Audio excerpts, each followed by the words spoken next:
asked to talk about my own work as a director, but I first want to say a few things because, first of all, I thought it was very interesting how you decided to come here when I invited you to this festival. You told me that you make a collective vote within the group if you come and dare to our looks on you.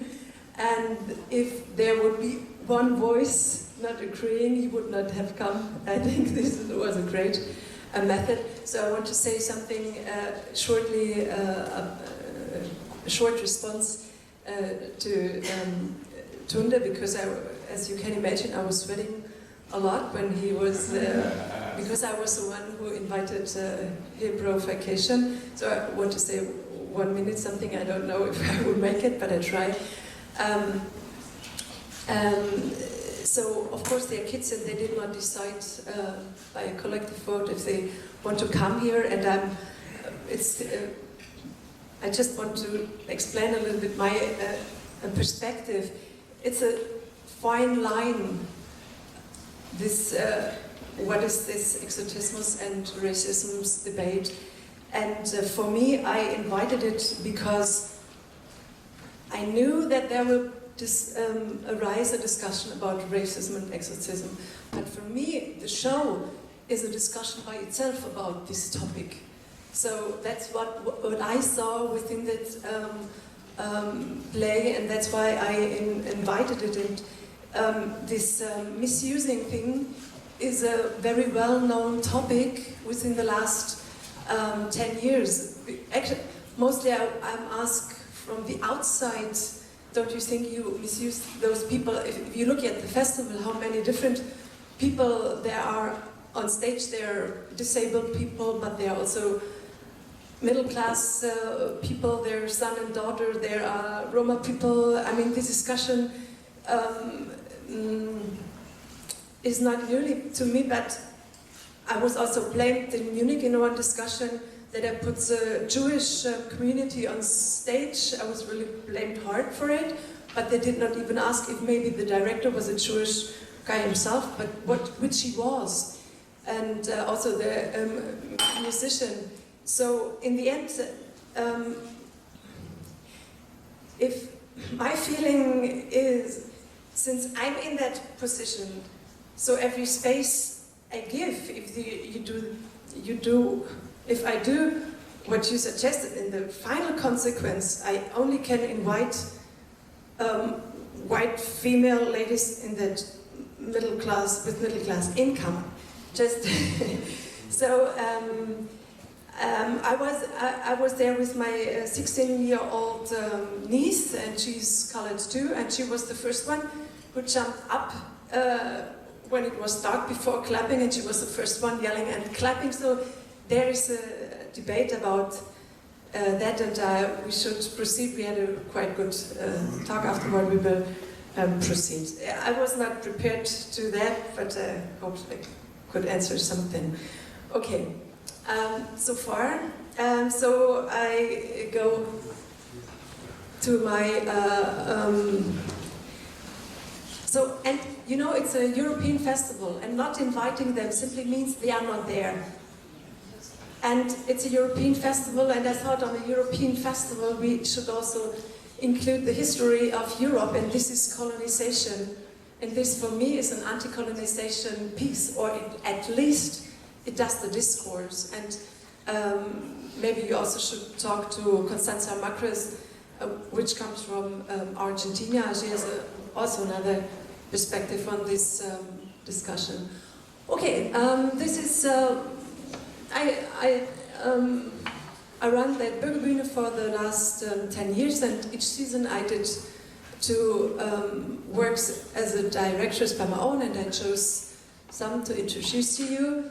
So I'm a poor trip, ich Amateur in German, it's a Faust quote from Goethe. So what I did, I asked men in midlife crisis to enter stage, and and they came on stage and played Faust. So they, I show you There were 7 different Faust, and each of them had one perspective of Goethe's Faust. Let's say depression, sexual crisis, crisis of what sense one's life makes. One is the priest in the middle. I'll show you this. No, okay. He is the priest, and he was asked for his religious belief because he cheated, so he broke his marriage, so he was neglected in church. And so I combined the text of Goethe with their own biographical stories.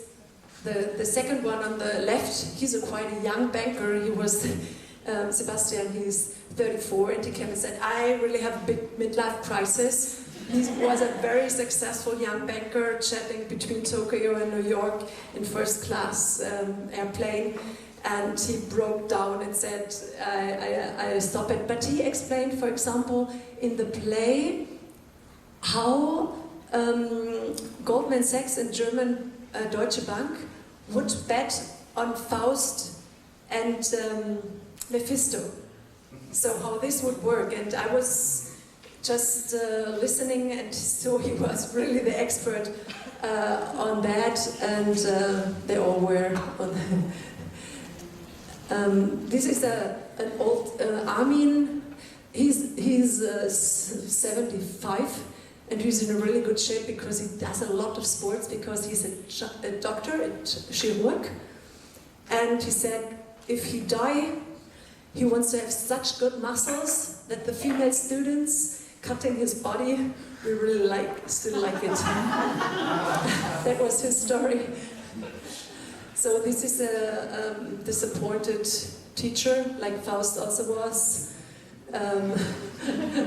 really depressed that the student don't need him at all.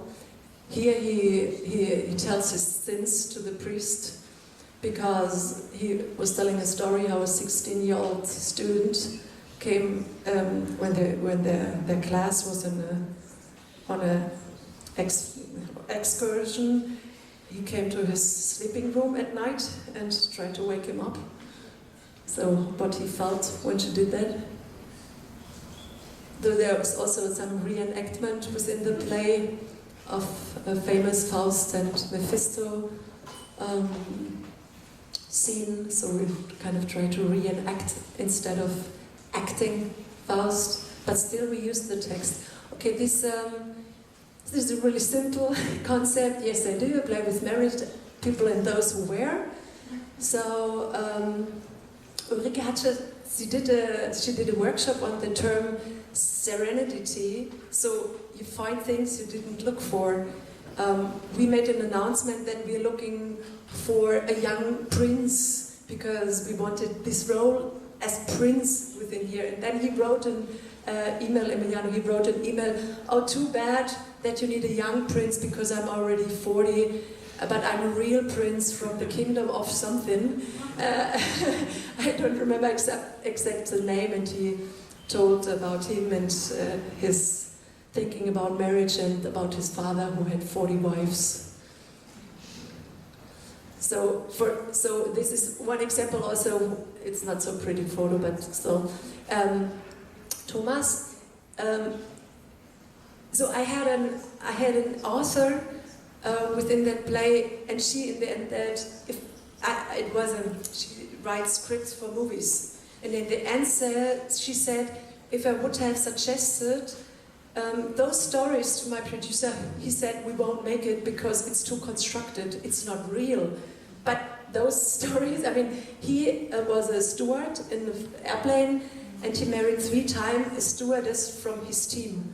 And after the 3rd marriage of a stewardess from his team, he had to quit the job, because he really was afraid that this happened the 4th time, because the airplane is so narrow and so close. So this is the Odyssey of Ulysses. People came around in the world, told their stories,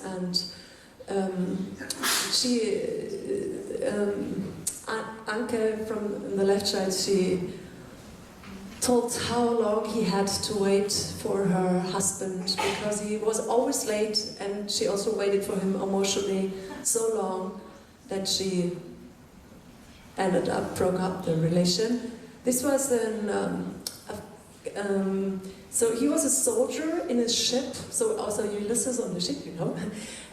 He was a soldier on the ship cruising in front of Afghanistan in the German army, and he's a refugee from Afghanistan. His father was killed by Taliban, so this was a quite interesting meeting between those two guys. And the right one, the English guy, he was born on a ship, so really crazy ship stories. Though sometimes I have the need to do something light, and there are so many difficult questions and so many difficult social tasks and challenges. That's only a story. The Nose of Nikolai Gogol, it's a good story, and some kids, elderly people, or people are good storytellers. They don't go into the role, they simply tell the story, and there are a lot of Dresden citizens who play an instrument quite well, but maybe chose to do it not a profession or do it not a profession yet. Or so we did a music play we enjoyed a lot. So I also did it in Berlin with a youngster group, so Metamorphosis from Franz Kafka, so it's a rebellion with a band. So it's kind of simple concept, but it has to work.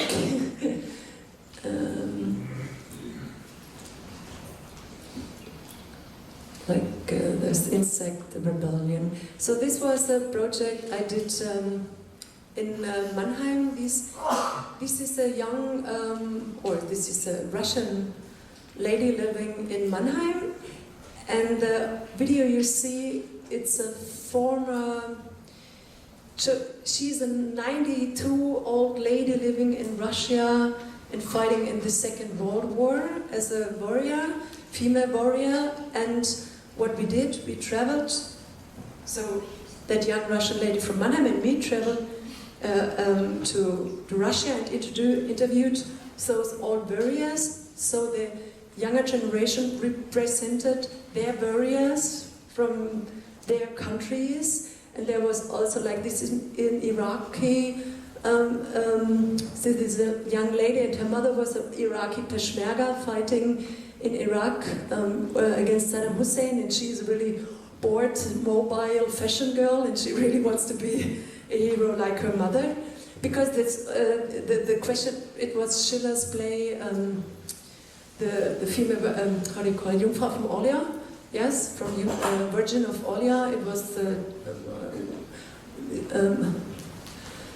she's from an American family with every cousin, every brother, every father, is a soldier, U.S. soldiers, but because she is living in Germany, her father wouldn't let her in the German army. He said, if you do, I kill you. So she's still dreaming to go to join the army, but she did not.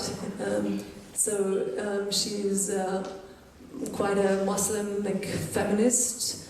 She's from the queer society community and wears it just to protect from men who harass her. And she told the story why she wears the scarf, and this young choir of boys. Oh, I'm too late? 2 minutes? Okay, this is something I used also, how do you say, cliches to overcome them. So this, I invited Arabic-speaking Dresden citizens. We did a kind of, it's a rehearsal, that's why the seats are empty. It's a coffee situation and interaction. And when I announced it, I didn't know that because I announced it 2014, I didn't know that there would be a lot of Dresden citizens from Syria there, and they didn't speak German. So when I invented the play, I didn't know that they will join, but they joined and told very different stories. about the culture, about them, about literature, about a lot of things. But they didn't want to speak about love. That's why. But love was really a big topic, and sexuality, because they all fell in love with some German girl. And some of them were lucky and found one, but then was the difficult sexual questions. I'm a Muslim, I'm actually not allowed to sleep with her, but she wants to. So they didn't want to talk about this topic on stage, so I decided I used Shakespeare as a folia. So I did Romeo and Julia with Arabic and German-speaking youngsters, the one by the Montagues and one the Capulets. And on let's say the real-life stories are on the video. There's a couple, German-Syrian couple speaking. There is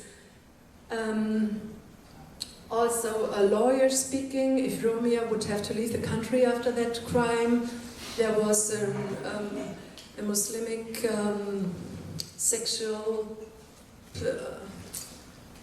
scientist speaking on video, so we kind of took the realistic level.